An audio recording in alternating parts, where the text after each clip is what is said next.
اهلا بيك في الدرس الثاني من سلسله The American Slang او العاميه الامريكيه. في السلسله دي بنتعلم كلمات عاميه، بنعرف اصلها كان ايه وازاي بقت عاميه مع الوقت. بنتعلم المعنى العربي بتاعها وكمان المعنى بالعاميه المصريه عشان المعنى يوضح معاك اكتر واكتر.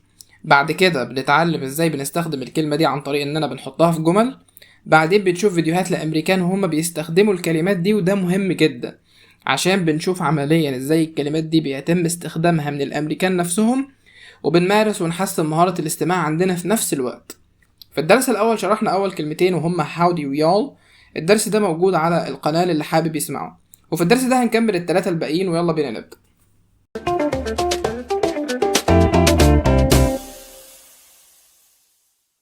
أول كلمة معانا في درس النهاردة وهي let.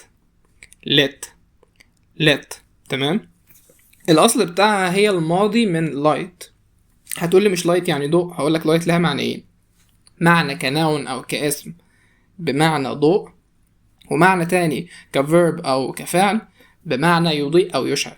فالماضي منها اللي هو let بمعنى أضاء أو أشعل، ومن هنا جه المعنى العام بتاعها. الأمريكان بيستخدموا let في العامية كحاجة جامدة جدا، اللي هو عاوز مثلا يقول حاجة جامدة جدا، فهو المعنى جه من هنا. يعني أنا مثلا لو عاوز أقولك هو أشعل الشمعة he lit the candle، يعني هو أضاء أو أشعل الشمعة. فطبعا أكيد في ناس دلوقتي لقطت المعنى العام منكم، تمام. لأنه فهم أصلها إيه وجاية منين. شفتوا الموضوع بسيط إزاي يا جماعة؟ أنا السبب أساسا اللي بدأت أعمل فيديوهاتي على يوتيوب الأسبوع اللي فات، واحد قال لي أنا واخد قرار من زمان إن مش هتعلم إنجليزي لأنه صعب وأنا متعقد منه، فأخدتها تحدي إن أنا أحاول على قد ما أقدر أبسطه وأثبت للناس اللي مفكرة إنه صعب ومتعقدة منه إنه أسهل مما يتخيل. الفكرة كلها إنه غالبا كان بيتعلم غلط، او كان المدرس اللي بيشرح له بيحفظه بس من غير ما يفهم. ممكن المدرس نفسه يكون مش فاهم المعلومة كويس اصلا فيعقدوا فيها. فهو ده يعني كل الموضوع. اتمنى يعني ان انا انجح في الهدف ده واثبت لهم انه مش صعب ولا حاجة، وكل حاجة بالمنطق بتكون سهلة، ويرجعوا يحبوا اللغة تاني ويتعلموها. يعني اتمنى ان انا انجح في الهدف ده الهدف الرئيسي من ان انا بدأت اعمل فيديوهات على اليوتيوب يعني. فايه بقى المعنى اللي الناس لقطته؟ ان هو let طبعا الاصل بتاعها الماضي اللايت اشعله، فليه ايه اللي ربطها بانها حاجه جامده؟ ما هو اشعله مشتعل، فاهمين؟ انتوا شفتوا لما نتكلم في العربي بتاعنا او في اللغه المصريه، احنا لما نيجي نقول على حاجه جامده جدا بنقول عليها حاجه نار، صح؟ يعني انت مثلا لو قلت لواحد صاحبك ايه، انت ما جيتش الماتش امبارح يا اخي، انت فاتك نص عمرك، ده الماتش امبارح كان نار. انت ما تقصدش انه كان نار اللي هو نار فعلا، لا طبعا. انت تقصد ان هو كان حاجه، يعني الماتش كان جامد، الماتش كان تحفه، كان حاجه روعه. انت ما تقصدش النار اللي هو النار اللي احنا بنولع نار، لا. انت فاهمني؟ ده المعنى المجازي. فليت نفس الموضوع، هي بمعنى اشعله بس في العاميه بتستخدم كحاجه جامده جدا برضه. يعني انا مثلا لو جيت وقلت لك your outfit is lit، يعني الاوتفيت بتاعك، الطقم بتاعك، لبسك، مش قصدي ان هو لبسك مشتعل، لا ده لبسك، اقصد لبسك جامد جدا، لبسك نار، زي ما احنا بنعمل في العاميه بالظبط. فاهمني؟ فانت فهمت المعنى لما عرفت اصلها جاي منين، انت ربطت الموضوع، عرفت ليه بيستخدموه في العاميه كده. فالموضوع يا جماعه والله بسيط، بس انت لو فهمت الاصل بتاع كل حاجه هتلاقي الدنيا شابكه في بعضها، وهتلاقي ان الموضوع سهل والكلام منطقي. يعني احنا اصلا بنعمل كده في لغتنا، تمام. فهو ده المعنى بتاعها. تمام، دلوقتي ناخد امثله عليها اكتر. زي ما قلت مثلا ناخد مثال وليكن في الحاضر، ومثال في الماضي، ومثال في المستقبل. مثال في الحاضر مثلا زي ما قلت لك your outfit is lit، يعني طقمك او لبسك جامد جدا، يعني جامد اخر شياكه يا باشا، تمام. اخر شياكه يا معلم. ممكن ناخد مثلا برضو مثال في الماضي that concert was lit. that concert was lit يعني الحفله كانت نار، كانت جامده جدا، كانت مشتعله، تمام.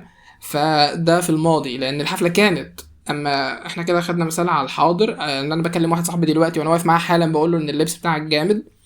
خدنا مثال على الماضي that concert was lit، الحفله كانت نار. ناخد مثال برضو على المستقبل، مثلا لو هنقول we want to have a lit graduation party، يعني احنا عاوزين نعمل حفله تخرج جامده جدا، يعني عاوزين نكسر الدنيا في حفله التخرج. فانت هنا عاوزين ايه؟ نشعل حفلة التخرج. فهو بالمعنى ده بالظبط.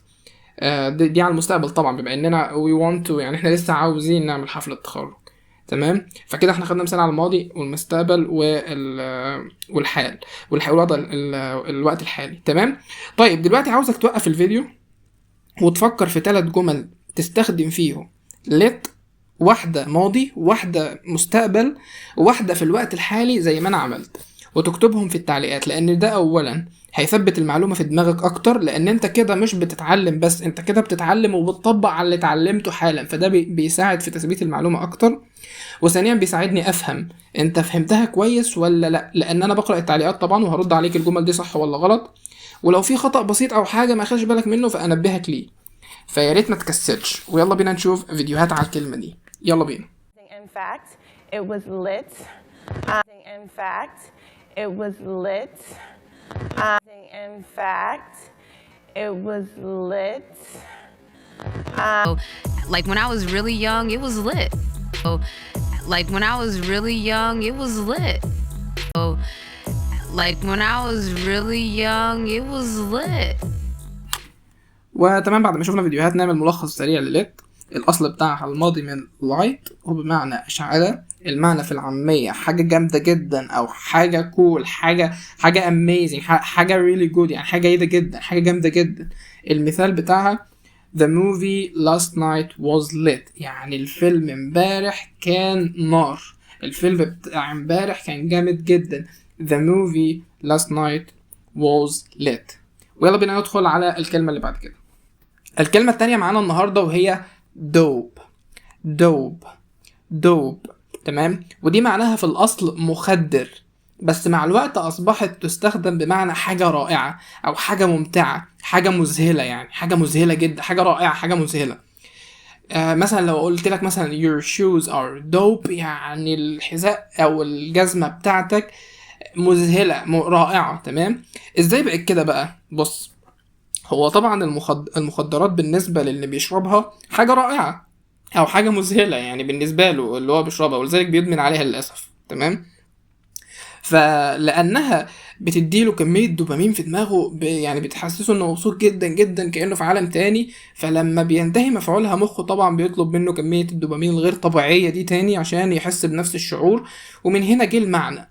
الامريكان ربطوها بكده، يعني اللي هو الدوب المخدر، بما انه للي بيشرب حاجة رائعة او حاجة يعني حاجة مذهلة بتوديه في عالم تاني، بتعمل دماغ زي ما بيقولوا، فهم ربطوها بقى اللي هو الدوب بمعنى حاجة رائعة، كأنك بتشبه الحاجة اللي انت بتقول عليها الدوب دي في روعتها بالمخدرات. انت فهمت الموضوع العامية جت ازاي؟ مفيش حاجة عشوائية، يعني هو كل حاجة في اللغة، في اي حاجة عامة، هي كل حاجة مربوطة ببعض. فانت ما تحفظ، انت حاول تفهم يعني الموضوع، انت خلاص تمام فهمته، مستحيل تنسى ليت معناها ايه في العاميه ومعناها ايه في العادي، ودوب معناها ايه برضو في العادي ومعناها ايه في العاميه، مستحيل، لانك انت فهمت هي جايه منين وازاي وصلت لانها بقت عاميه. وده الهدف من السلسله بتاعتنا دي، وده الهدف من القناه عامه، تبسيط اللغه على قد ما نقدر. طب تمام، دلوقتي انت هتقول لي طب ما ليت برضو معناها جامده جدا والدوب معناها جامده جدا، هو في فرق بينهم؟ هو للدقه يعني الليت عشان جاية من مشتعلة، جاية من حاجة نار، حاجة مشتعلة، فهي بتستخدم أكتر في المواقف اللي فيها حماس، فيها نشاط أكتر. يعني مثلا لما ضربنا أمثلة قلنا الحفلة، الماتش، حاجة فيها نشاط، حاجة فيها حماس، لأن ليت طبعا أصلها أو خلفيتها الباك جراوند بتاعها جاي من طبعا مشتعل، فأنت فاهم، مشتعل، نشاط، حماس، فهي بتستخدم أكتر في كده. اما دوب يعني عادي، اللي هو الحاجه العاديه، مش شرط حاجه حماسيه ولا حاجه. يلا بينا نشوف فيديوهات على دوب. Okay, got it. That's dope. Okay, got it. That's dope. Okay, got it. That's dope. I think it's fresh. I think it's dope that they're doing that. I think it's fresh. I think it's dope that they're doing that. I think it's fresh. I think it's dope that they're doing that. تمام. بعد ما شفنا الفيديوهات نعمل ملخص سريع كده للدوب. اصلها مخدر، المعنى بتاعها في العاميه حاجه رائعه، حاجه مذهله، حاجه تحفه. مثال عليها مثلا this game has dope graphics، يعني اللعبه دي الجرافيك بتاعها دمار، الجرافيك بتاعها تحفه، الجرافيك بتاعها مذهل جدا. تمام. وبكده نكون وصلنا لنهاية الدرس النهاردة. أنا طبعا كان نفسي أشرح براءة كمان، بس عشان الوقت يعني لقيت الفيديو طول مني وكده، وأنا مش عاوز طبعا أعمل فيديوهات طويلة عشان متزهقش. فلو عجبك الفيديو متنساش تشترك في القناة واللايك الجميل والكومنت تشجيعنا على الاستمرار. أشوفك الفيديو الجاي مع كلمات جديدة. مع السلامة.